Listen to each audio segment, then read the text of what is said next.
일본 열도가 발칵 뒤집혔습니다. 50년 만에 돌아온 정어리 때문인데요. 2025년 지금 바다에 쌀이 돌아오자 전 세계가 줄을 섰습니다. 세계가 놀란 바다의 기적, 그 귀환 뒤에 숨겨진 한 나라의 자존심. 지금부터 그 이야기를 시작합니다. 여기서 잠깐 좋아요와 구독 버튼 눌러주는 센스. 안녕하세요. 저는 후쿠다 겐타로입니다. 올해 70세가 된 저는 30년간 일본 수산청에서 일했어요. 특히 90년대에는 한국산 정어리 수입을 총괄했죠. 그때는 정말 바쁜 시절이었습니다. 한국에서 올라오는 정어리가 일본 전체를 먹여 살렸거든요. 하지만 2000년대 들어서면서 상황이 달라졌어요. 한국 바다에서 정어리가 사라진 거예요. 저희도 다른 나라로 눈을 돌릴 수밖에 없었죠. 그렇게 세월이 흘러 저도 은퇴했습니다. 이제는 조용한 바닷가 마을에서 지내고 있어요. 그런데 며칠 전 뉴스를 보다가 깜짝 놀랐어요. 한국 여수 앞바다에 정어리가 돌아왔다는 거예요. 그것도 50년 만에 말입니다. 처음엔 믿기지 않았죠. 정말일까 싶어서 여러 뉴스를 찾아봤어요. 드론으로 촬영한 영상을 보는데 정말 장관이었습니다. 바다가 온통 은빛으로 반짝이고 있었어요. 마치 물반, 생선반이라는 말이 딱 맞는 상황이었죠. 한국 뉴스에서는 이렇게 보도하고 있었어요. 50년 만에 돌아온 바다의 쌀, 정어리가 한국 바다를 깨우고 있습니다. 바다의 쌀이라는 표현이 참 인상적이었어요. 정어리가 얼마나 소중한 자원인지 잘 보여주는 말이거든요. 저도 젊은 시절 한국 어부들과 거래하면서 그들이 정어리를 얼마나 아끼는지 봤죠. 그 시절을 떠올려 보니 1970년대 여수항이 생각났어요. 정말 활기찬 곳이었습니다. 당시 20살 청년이던 박기준이 부선장으로 일하던 모습이 아직도 눈에 선해요. 새벽 4시면 어선이 출항했고 저녁 6시면 정어리로 가득 찬 배가 돌아왔죠. 오늘도 대박이야. 정어리가 이렇게 많다니. 젊은 박기준이 흥겁게 외치던 모습이 기억나요. 그때는 정말 하루 정어리 어획량으로 마을 전체가 먹고 살았어요. 어부들은 새벽부터 나가서 저녁에 돌아올 때면 배가 정어리로 가득했습니다. 항구에는 정어리를 손질하는 아낙네들로 북적거렸어요. 아이들은 항구에서 뛰어놀았고 온 마을이 정어리 냄새로 가득했죠. 그 모습을 보면서 정어리가 정말 한국 사람들에게는 바다의 쌀이구나 싶었어요. 박기준은 항상 이렇게 말했어요. 정어리는 우리 마을의 생명줄이야. 이게 있어야 모두가 살아. 정말 그랬습니다. 정어리철이 되면 마을 전체가 축제 분위기였어요. 여수항 주변 상점들도 덩달아 활기를 띠었죠. 정어리가 곧 마을의 모든 것이었어요. 하지만 80년대 후반부터 아문이 들이기 시작했어요. 정어리가 점점 줄어들기 시작한 거예요.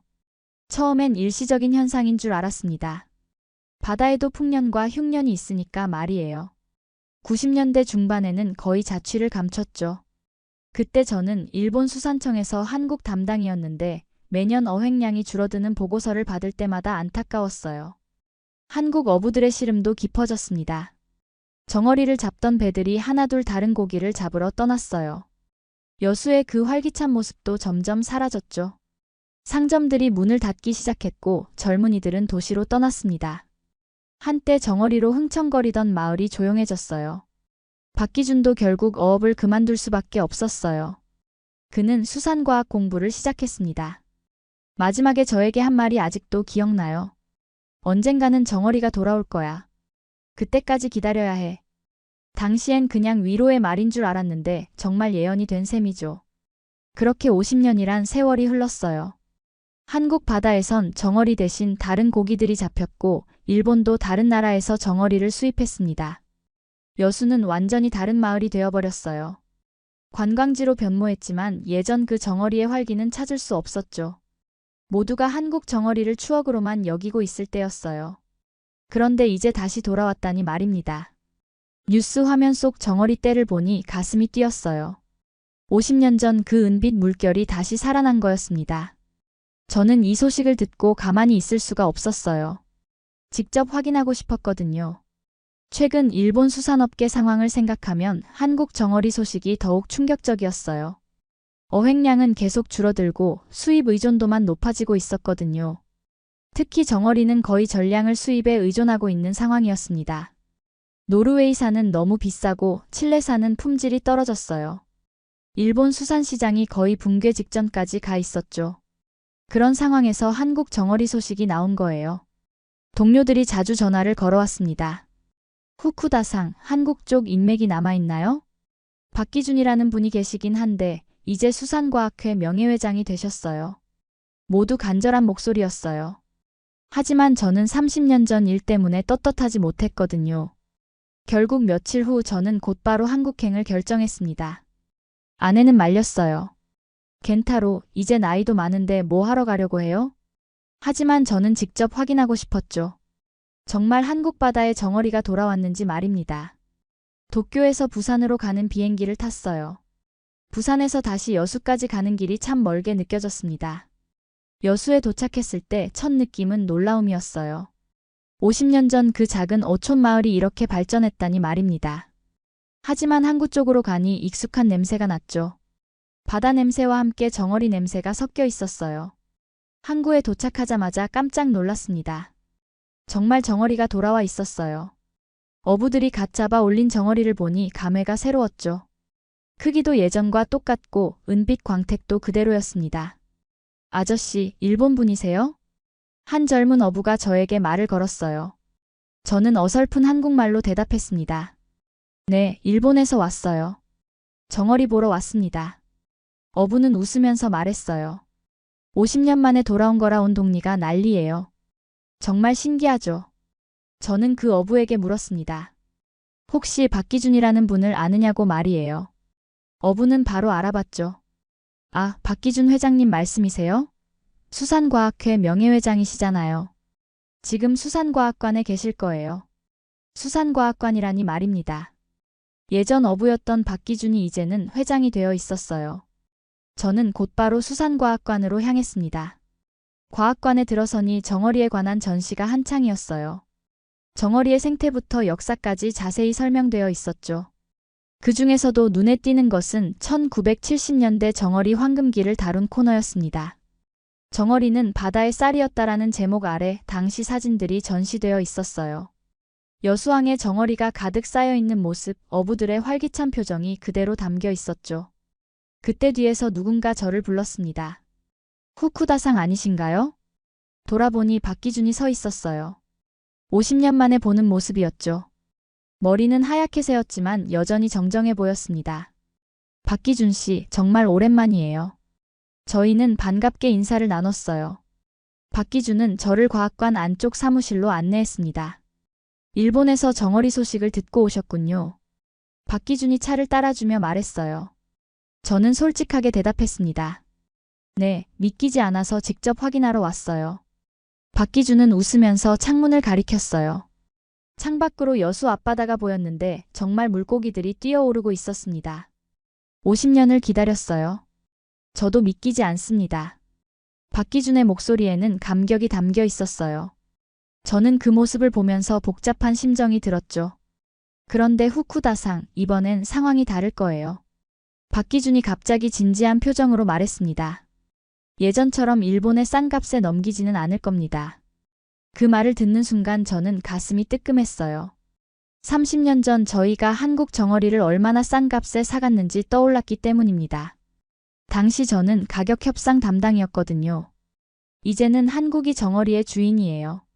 박기준의 말이 마음에 깊이 박혔습니다. 저는 그 자리에서 아무 말도 할 수 없었어요. 박기준과의 대화가 끝난 후 저는 혼자 여수 바닷가를 걸었어요. 마음이 무거웠습니다. 30년 전 제가 한 일들이 자꾸 떠올랐거든요. 그때 저는 일본 수산청 과장이었어요.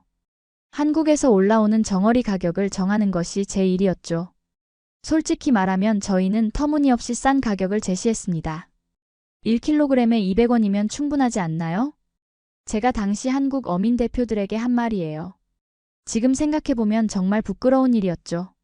한국 어민들은 그 가격으로는 생계가 어렵다고 호소했습니다. 과장님, 이 가격으로는 기름값도 안 나와요. 한 어민이 절박하게 말했던 기억이 나요. 하지만 저는 냉정하게 대답했습니다. 다른 선택이 있으신가요?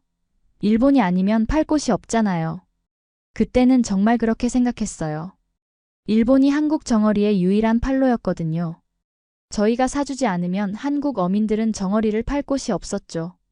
결국 한국은 저희 제안을 받아들일 수밖에 없었어요. 1kg에 200원 정말 헐값이었습니다. 그 정어리를 일본에서는 10배 가격에 팔았거든요. 그런데 지금은 상황이 완전히 달라졌어요. 오늘 아침 뉴스에서 충격적인 소식을 들었습니다.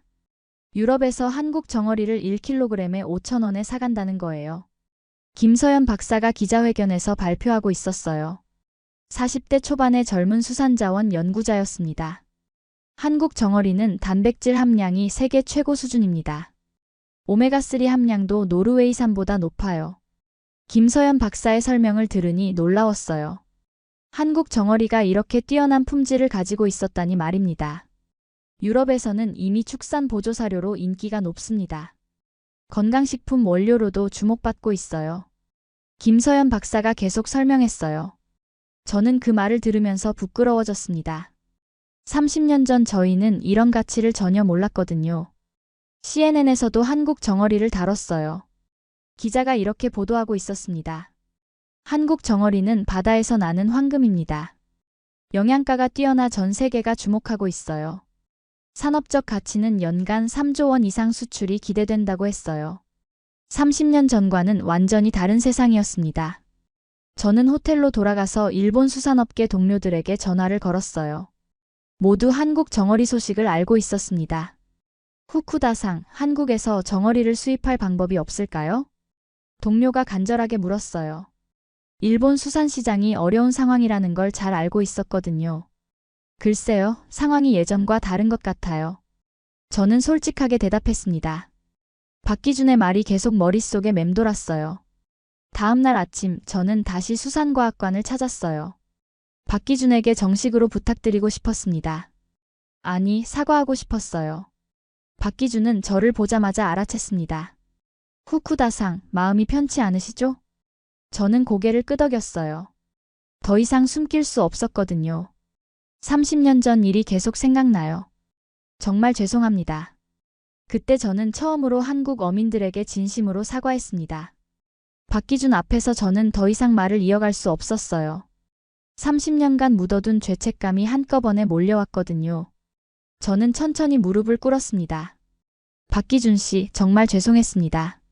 그 순간 과학관 안이 조용해졌어요. 다른 직원들도 놀란 표정으로 저희를 바라봤죠. 70세 노인이 무릎을 꿇는 모습이 충격적이었을 거예요.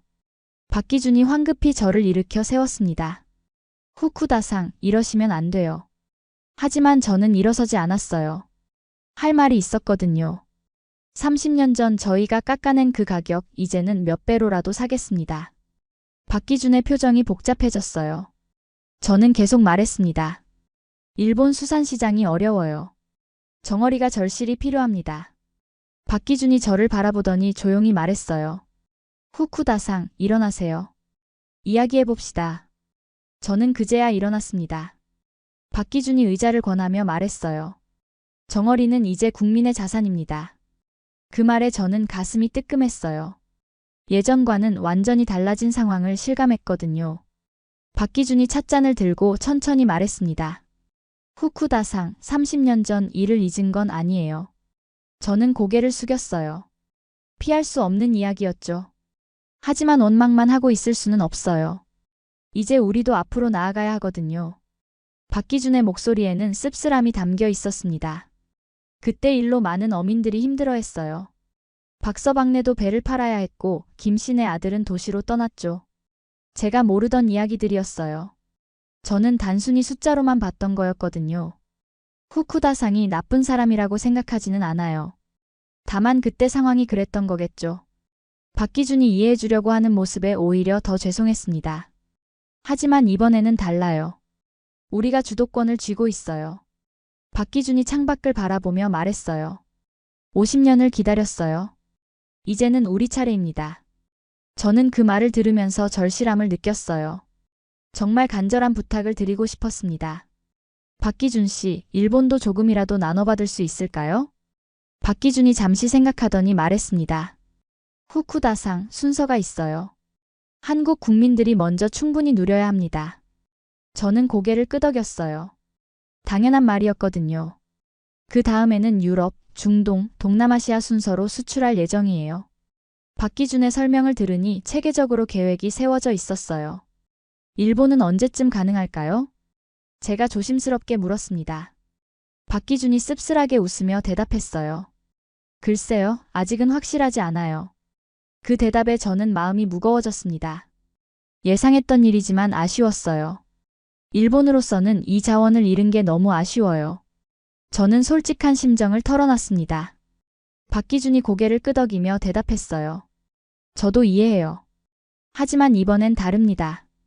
박기준이 일어나서 사무실을 나가더니 뭔가를 가져왔어요. 오래된 사진첩이었습니다. 이거 보세요. 박기준이 펼쳐 보인 사진은 1970년대 여수항 모습이었어요. 정어리로 가득한 배들과 활기찬 어민들의 모습이 담겨 있었죠. 이때가 우리의 황금기였어요. 하지만 그것도 오래가지 못했죠. 박기준이 페이지를 넘기며 말했어요. 1990년대 사진들을 보세요. 점점 배가 줄어들고 있어요. 정말 그랬어요. 시간이 갈수록 항구가 썰렁해지는 모습이 보였습니다. 이게 바로 30년 전 일들의 결과예요. 박기준의 말이 가슴에 박혔습니다. 하지만 이제는 다시 시작이에요. 이번에는 우리가 결정권을 가지고 있어요. 박기준이 사진첩을 덮으며 말했어요. 저는 그 순간 깨달았습니다. 이제 정말 한국의 시대가 온 거구나 하고 말이에요. 그날 저는 호텔로 돌아가서 깊은 생각에 잠겼어요. 30년 전 저희가 한 일의 무게를 처음으로 제대로 느꼈습니다. 숫자가 아닌 사람들의 이야기로 말이에요. 하지만 한편으로는 한국의 변화된 모습에 놀라지 않을 수 없었어요. 이제는 정말 당당하게 세계와 맞서고 있었거든요. 며칠 후 더 큰 뉴스가 터졌어요. CNN과 NHK에서 동시에 보도하기 시작했습니다. 한국 정어리 시장의 새로운 패권국 부상. 저는 호텔방에서 그 뉴스를 지켜봤어요. 정말 놀라운 상황이었습니다. 유럽연합에서 한국 정어리 수입량을 대폭 늘리겠다고 발표했어요. 독일 수산업체 대표가 인터뷰에서 말했습니다. 한국 정어리는 품질이 뛰어나요. 앞으로 주요 공급처로 삼을 계획입니다. 중동 지역에서도 관심을 보이기 시작했어요. 아랍에미리트 바이어가 여수를 직접 방문했다는 소식이 들렸죠. 동남아시아까지 가세했습니다. 태국과 베트남에서 대량 주문이 들어왔다고 해요. 정말 전 세계가 한국 정어리에 주목하고 있었습니다. 저는 다시 여수항으로 나갔어요. 항구 분위기가 완전히 달라져 있었습니다. 예전보다 훨씬 활기차고 체계적으로 변해 있었어요. 수출용 정어리를 포장하는 시설도 새로 생겼습니다. 최신 냉동시설까지 갖춰져 있었어요. 한 직원에게 물어봤습니다. 하루에 얼마나 수출하세요? 직원이 자랑스럽게 대답했어요. 지금은 하루 50톤 정도 나가요. 앞으로 더 늘어날 예정입니다. 50톤이라니 말입니다. 30년 전 한국 전체 정어리 수출량과 비슷한 수준이었어요. 그때 박기준이 어민들과 함께 나타났습니다. 오늘은 특별한 날이라고 했어요. 정어리 귀환을 축하하는 마을 축제가 열린다는 겁니다. 후쿠다상도 함께 하시죠. 박기준이 저를 초대했어요. 저는 감사하게 받아들였습니다. 축제장은 정말 북적거렸어요. 온 마을 사람들이 나와서 춤추고 노래하고 있었습니다. 아이들은 정어리 모양 풍선을 들고 뛰어다녔어요. 무대에서는 어민들이 옛날 이야기를 들려주고 있었습니다. 한 할아버지가 마이크를 잡고 말했어요. 50년 전에는 정어리가 너무 많아서 배에 다 못 실었지. 사람들이 웃음을 터뜨렸어요. 저도 따라서 웃었지만 마음 한구석이 아팠습니다.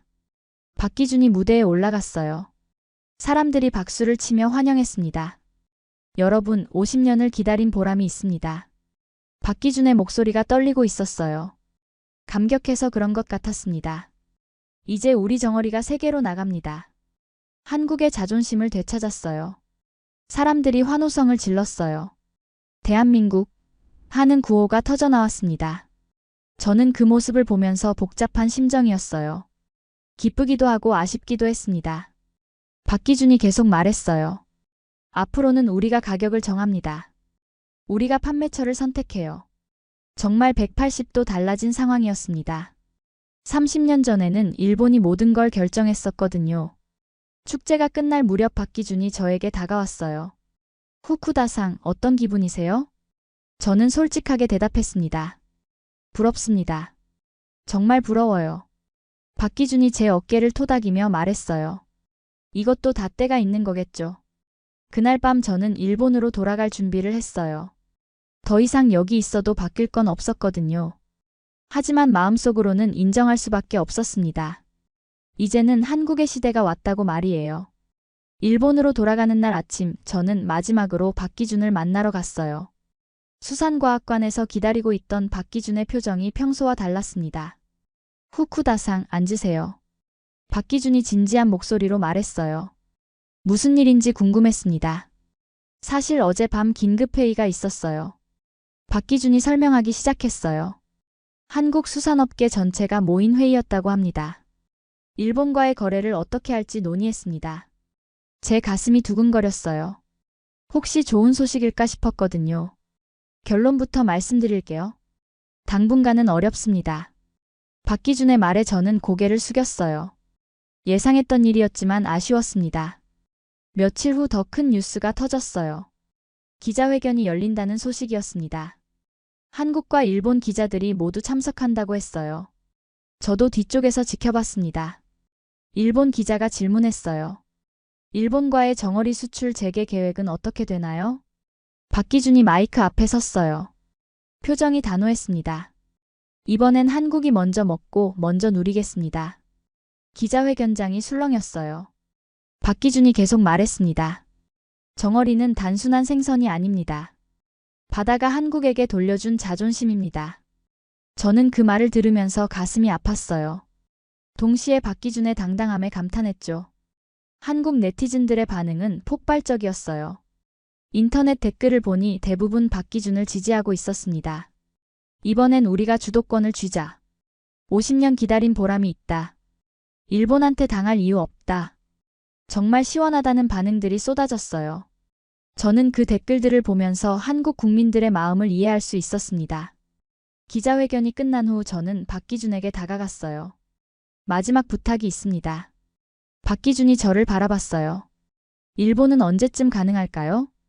제가 조심스럽게 물었습니다. 박기준이 씁쓸하게 웃으며 대답했어요.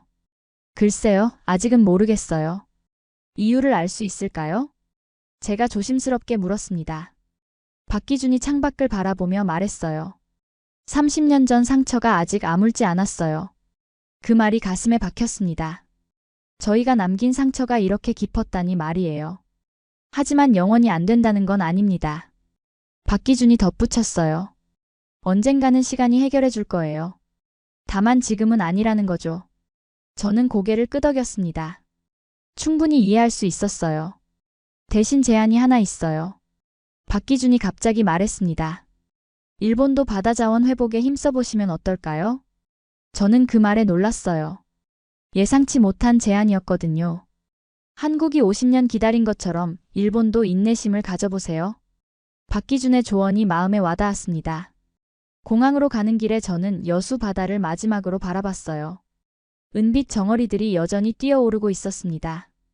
그 모습이 한국의 희망처럼 보였어요. 부산공항에서 도쿄행 비행기를 기다리면서 저는 편지를 썼습니다. 박기준에게 보낼 편지였어요. 박기준 씨께. 저는 30년 전 한국 바다를 너무 얕봤습니다. 펜을 들고 천천히 써내려갔어요. 이제 깨달았습니다. 바다도 사람도 기다릴 줄 아는 자의 것입니다. 정말 그랬어요. 한국은 50년을 기다렸고 결국 정어리가 돌아왔거든요. 한국 국민들이 정어리를 충분히 누리시길 바랍니다. 진심으로 그렇게 생각했어요. 이제는 한국이 먼저 누릴 차례였으니까요. 언젠가 일본도 다시 기회가 오기를 기다리겠습니다. 편지를 다 쓰고 나니 마음이 한결 가벼워졌어요. 비행기 안에서 저는 지난 일주일을 되돌아봤습니다. 정말 많은 것을 배웠어요. 특히 박기준의 당당함이 인상적이었습니다. 이번엔 나눠주지 않습니다. 박기준이 한 말이 계속 머릿속에 맴돌았어요. 30년 전과는 완전히 달라진 한국의 모습이었습니다. 일본으로 돌아온 지 한 달이 지났어요. 저는 매일 한국 뉴스를 확인하는 게 일과가 되었습니다. 정어리 소식이 궁금했거든요. 뉴스는 매번 놀라웠어요. 한국 정어리 수출이 기하급수적으로 늘어나고 있었습니다. 한국 정어리 유럽 시장 석권. 중동 바이어들 여수 몰려. 동남아 3개국 추가 계약 체결. 매일매일 새로운 소식이 터져나왔어요. 저는 그 뉴스들을 보면서 감탄할 수밖에 없었습니다. 특히 김서연 박사의 활약이 대단했어요. 유럽 진출 전략을 직접 주도하고 있었거든요. 한국 정어리의 오메가3 함량은 노르웨이산보다 30% 높습니다.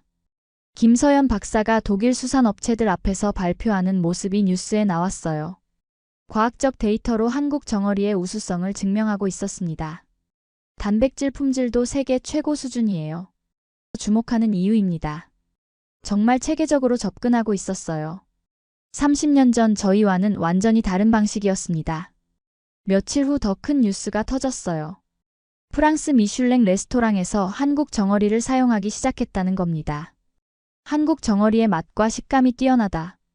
프랑스 셰프가 인터뷰에서 말했어요. 고급 요리 재료로 인정받기 시작한 거죠.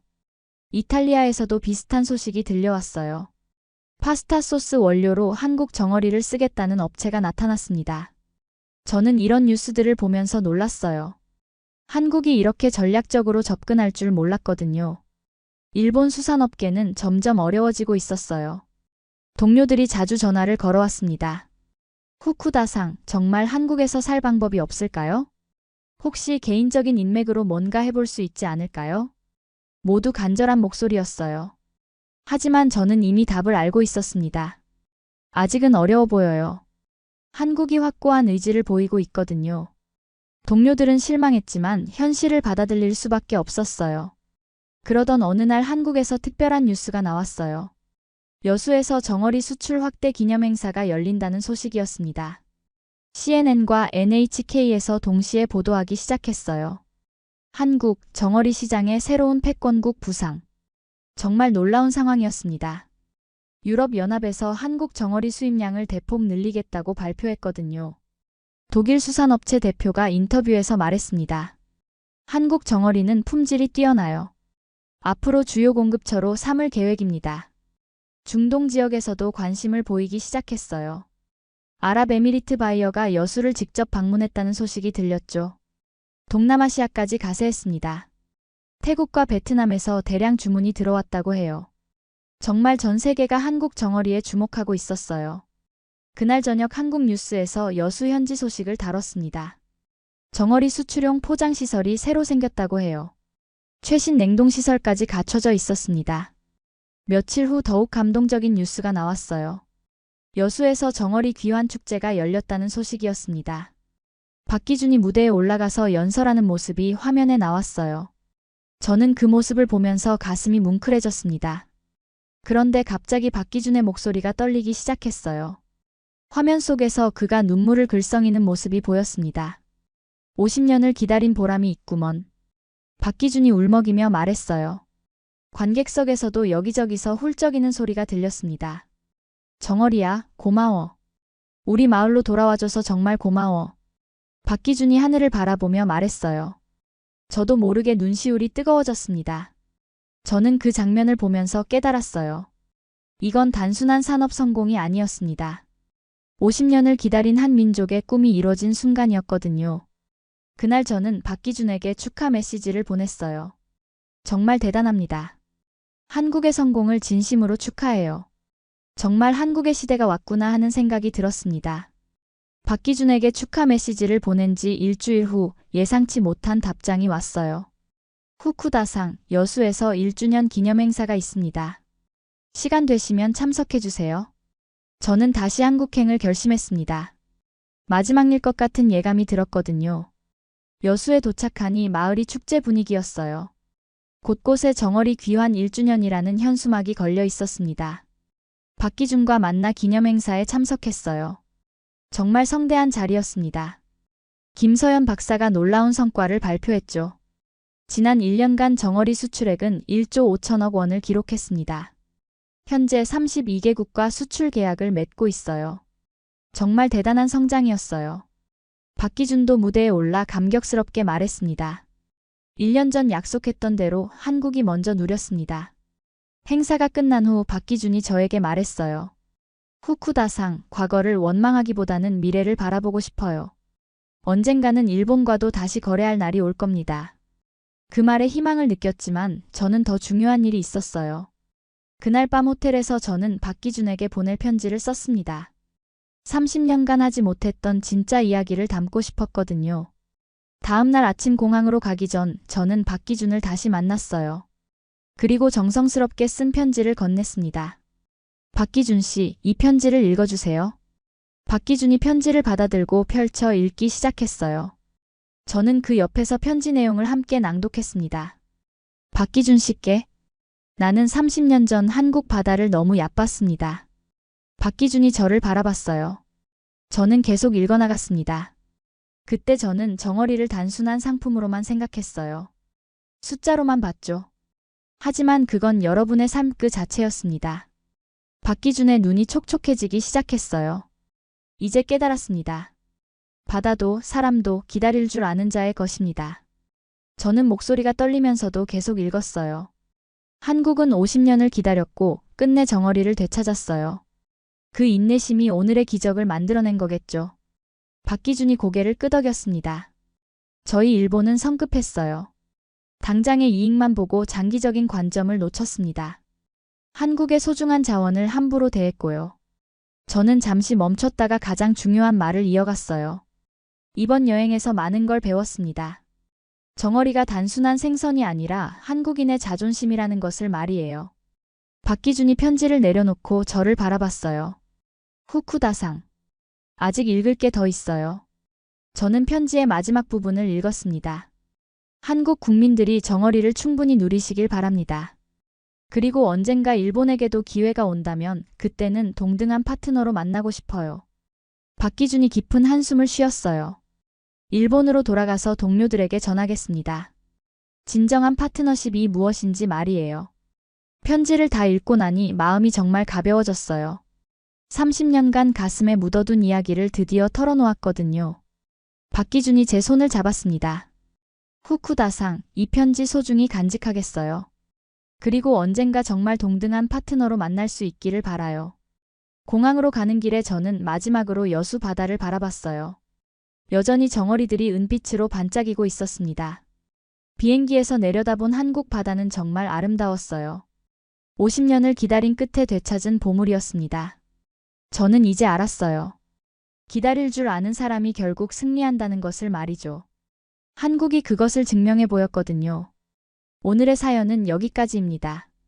이번 영상을 어떻게 생각하시는지 댓글로 의견을 남겨주시고 좋아요를 눌러주세요. 다음에도 더 흥미진진한 사연으로 찾아뵙겠습니다. 지금까지 감동 나누기의 유나였습니다. 긴 영상 끝까지 시청해주셔서 정말 감사합니다.